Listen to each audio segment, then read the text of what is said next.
जय माता दी। चैत्र नवरात्रि के इन 9 दिनों का बड़ा महत्व है। इन 9 दिनों में हम माँ दुर्गा के 9 अलग अलग रूपों की पूजा करते हैं। हर दिन माँ का एक नया स्वरूप और हर स्वरूप से हम बहुत कुछ सीखते हैं। कुछ भक्त इन 9 दिनों में पूरे 9 दिन व्रत रहते हैं और कुछ लोग पहले और आखिरी दिन व्रत रखते हैं, जिसको चढ़ती और उतरती व्रत कहा जाता है। यह व्रत फलाहार होकर के किया जाता है, लेकिन सबसे ज़्यादा जरूरी है वो है सच्चा मन और भक्ति। इन 9 दिनों में माँ के 9 रूप हैं: शैलपुत्री, ब्रह्मचारिणी, चंद्रघंटा, कुष्मांडा, स्कंद माता और आज छठा दिन है माँ कात्यायनी। आज हम माँ कात्यायनी की पूजा करते हैं। तो भक्तों, थोड़ा माँ कात्यायनी की कथा समझते हैं। बहुत समय पहले महिषासुर नाम का एक राक्षस था। उसने कठोर तपस्या करके वरदान पाया और फिर वह इतना शक्तिशाली हो गया कि उसने देवताओं को भी परेशान करना शुरू कर दिया। चारों तरफ डर और अंधकार फैल गया। तब सभी देवता मिलकर मां आदि शक्ति के पास गए और उनसे प्रार्थना की।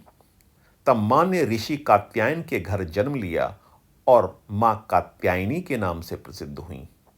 मां बड़ी हुई और फिर सिंह पर सवार होकर उन्होंने महिषासुर राक्षस से युद्ध किया।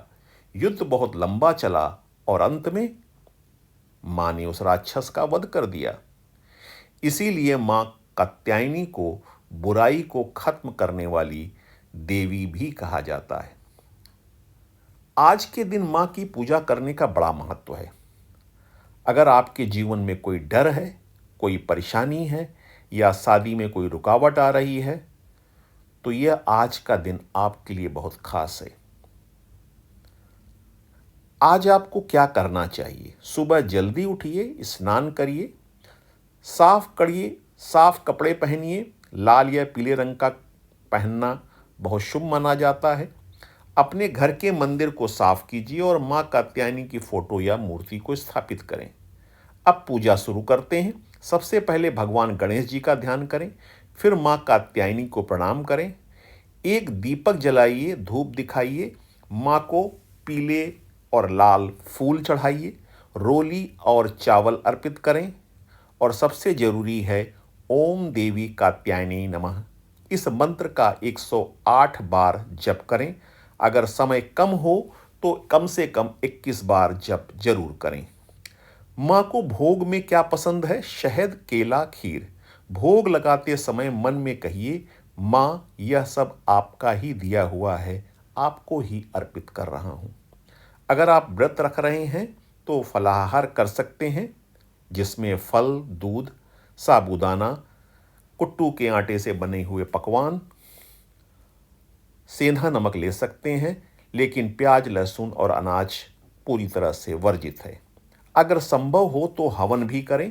एक छोटा सा हवन कुंड लें, अग्नि जलाएं और हर आहुति के साथ बोलें ओम कात्यायनी नमः स्वाहा।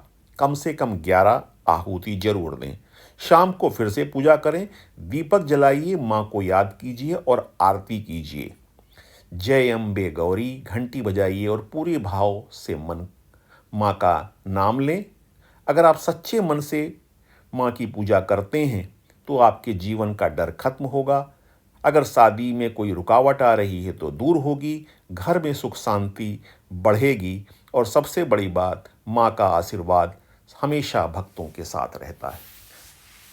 बस एक काम कीजिए, पूरे दिल से मां को याद कीजिए, मां आपकी जरूर सुनेगी और अंत में पूरे भाव से बोलिए जय माता दी। भक्तों, अगर आपको ये मां की पूजा विधि और कथा अच्छी लगी हो तो आप कमेंट्स में जय माता दी लिखना ना भूलें।